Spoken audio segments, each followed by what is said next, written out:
We do start our show, though, with unfortunate news out of the WNBA. Caitlin Clark announced today that she will miss both the three-point contest and the WNBA All-Star Game this upcoming weekend in Indiana after re-aggravating a groin injury in that final minute of Tuesday's win over the Connecticut Sun. Clark had missed 4 games and the Commissioner's Cup final with that groin injury earlier this month, and now will be out for this weekend's festivities, which really stinks for fans. But you know that if there was any way that this isn't just another injury update, folks. What we're witnessing here is a perfect storm that could shake the WNBA to its very foundation.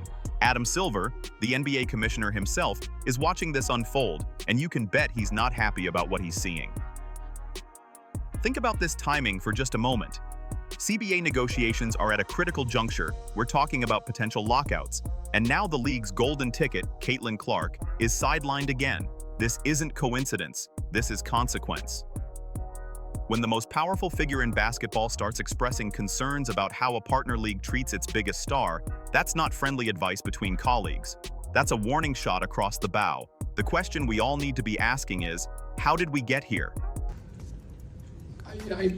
I'll leave the specific question about the foul to my colleague, Commissioner Engelbert. I mean, I other than as a fan, obviously, you know, it's nothing new in basketball that there's sort of welcome to the league moments, especially for heralded rookies. But of course, I want to see Caitlin treated fairly. Now listen carefully to what Adam Silver just said, because every word matters here. I want to see Caitlin treated fairly and appropriately. That sounds diplomatic, doesn't it?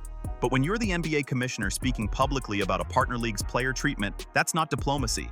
That's a shot across the bow. That's Adam Silver essentially saying, fix this or we'll have a problem. And trust me, the WNBA cannot afford to have problems with the NBA right now. She would be. Shortly before the show, Clark released this statement through the Fever's social media account saying that she's so excited for Indiana to host WNBA All-Star this weekend, and that she says she knows that this is going to be the best All-Star yet. But she does go on to say how incredibly sad and, quote, disappointed she will be to not be able to participate, adding, quote, I have to rest my body. I'll still be at Gainbridge Fieldhouse for all of the action. I'm looking forward to helping Sandy coach. And there it is. Caitlin's gracious statement, taking the high road as always. But while she's being professional, we need to talk about the leadership failures that put her in this position. Commissioner Cathy Engelbert has a problem, and it's not a small one.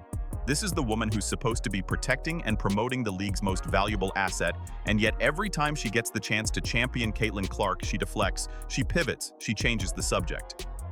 Christine Brennan is absolutely right, and what she's about to say should make every WNBA fan's blood boil.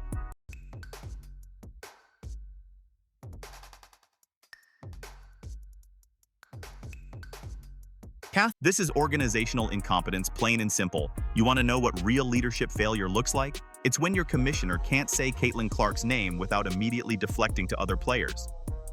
But forget the politics for a moment. Let's talk cold, hard numbers, because that's where this gets truly devastating.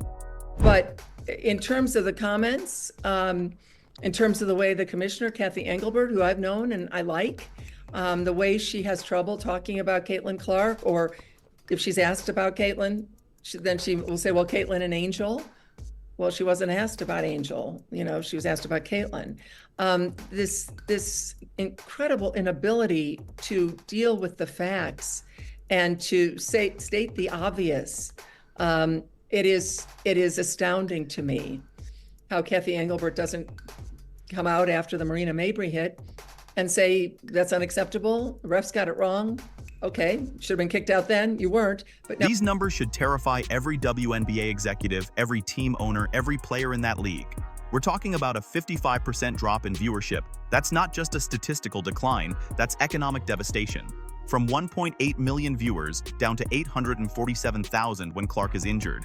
That's nearly 1 million viewers, 1 million people who simply don't tune in when she's not playing. And what does Commissioner Engelbert do with this information? She sits there acting like everything's business as usual.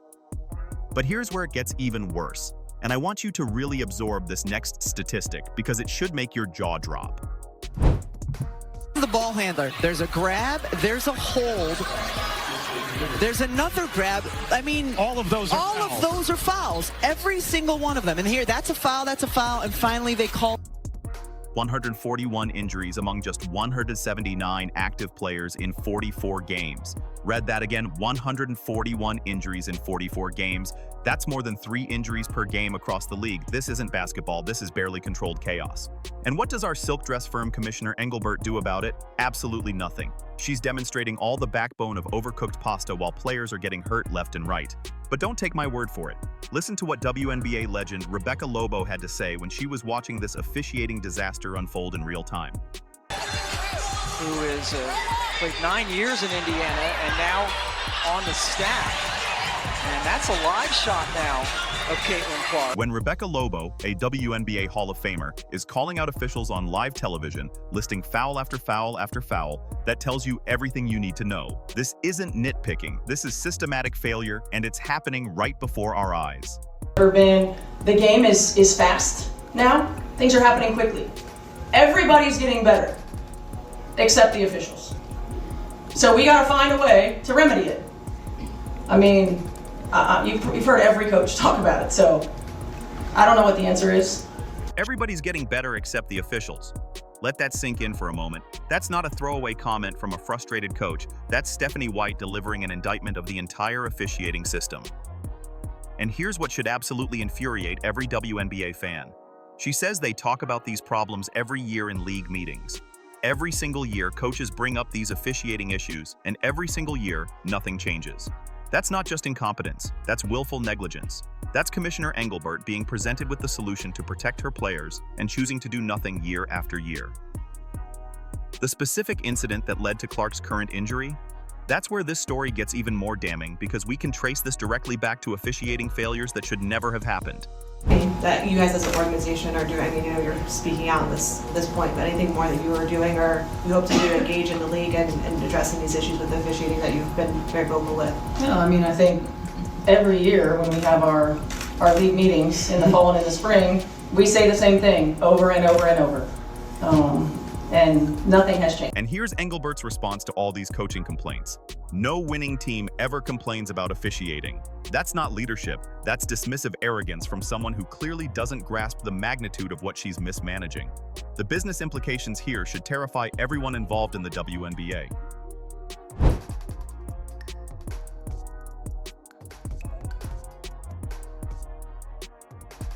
Clark was involved in all but 3 of the 23 games that hit 7-figure viewership this year. Think about that for a second. Out of 23 massive viewership games, Clark played in 20 of them. She is the viewership. ESPN saw a 170% ratings increase. ION saw 133% growth. We're talking hundreds of millions of dollars in revenue tied directly to one player's presence, and Commissioner Engelbert can't even keep her healthy. The betting markets tell an even more brutal truth. Within 1 week of Clark's injury, sports betting on Fever games dropped by nearly 50%. When Vegas reacts that dramatically to one player being out, you know exactly how much financial power she holds. But Adam Silver's concerns go way beyond just the immediate financial impact. When the NBA commissioner is publicly expressing concerns about WNBA player treatment, that's diplomatic language for fix this mess before we have to intervene. And it's not just Clark. Listen to Kelsey Plum lose it after being continuously roughed up. This is happening to multiple star players across the league. The officiating inconsistency has turned professional basketball into organized chaos. What's called a foul in the first quarter isn't called in the fourth. What's a foul on one end isn't called on the other. That's not competitive basketball, that's pure chaos masquerading as professional sports. But here's what makes this All-Star Weekend situation even more catastrophic. The city of Indianapolis has literally branded this entire All-Star Weekend around Caitlin Clark. Her face is on billboards from the airport to the arena, on the sides of hotels across downtown. The entire city is celebrating her presence, and she can't play. She's sitting on the bench because the league and its officials failed to protect her. The irony is almost too painful to bear. But wait, there's another layer to this crisis that makes it even more urgent. Here's what should absolutely terrify everyone. Caitlin Clark never missed games in college. She was an Iron Woman through her entire Iowa career and rookie WNBA season. But now, under WNBA management, she can't stay healthy. Left quad injury, 5 games missed. Left groin injury, 5 more games missed. Now another groin injury keeping her out of the All-Star game. This isn't natural injury progression. This is the result of systematic failure to protect her. When Clark's return game drew 2.2 million viewers with a peak of 2.8 million, that's 76% higher than last season's average, her absence isn't just disappointing, it's financially catastrophic. And the pattern of where these injuries are occurring tells an even more disturbing story. Sports analyst Rachel Da pointed out something crucial. Clark's injuries are jumping from quad to groin. That's not random. That suggests mechanical problems in her body caused by the constant physical abuse she takes due to poor officiating. The 10 largest WNBA audiences since 2002 have all featured Clark, and they've all happened this year. When one player is responsible for every single ratings record in over 2 decades, losing her to preventable injuries is sports malpractice of the highest order. We're talking about a league projected to cross $1 billion in revenue this year, largely because of Clark's presence.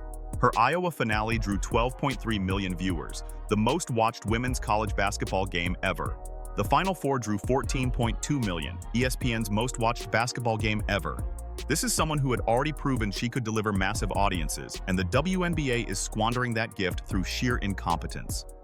Here's the most damning part of this entire disaster. It was completely preventable. Better officiating, stronger leadership from the commissioner's office, proper protection of star players. Any of these could have avoided this crisis entirely.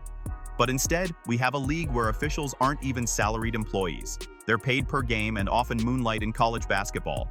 That's not professional sports infrastructure, that's amateur hour at the highest level. The result? Your biggest star misses the All-Star game in her home state because officials can't or won't do their jobs properly. Adam Silver's concerns aren't friendly suggestions from a partner league. They're ultimatums. The NBA is watching how the WNBA handles its most valuable asset, and they are not impressed with what they're seeing. When you've got billion-dollar media deals and expansion plans on the line, you cannot afford to have your commissioner and officials failing at this fundamental level. Commissioner Engelbert's failures have put the entire WNBA at risk. Officials can't protect Clark, viewership crashes without her, revenue plummets when she's injured, and now she's missing their biggest weekend because of systematic leadership failure. Silver's warnings aren't suggestions, they're ultimatums. Fix the officiating, protect your stars, or watch everything you've built collapse. The WNBA better listen because the clock is ticking and the consequences of inaction are becoming more devastating by the day.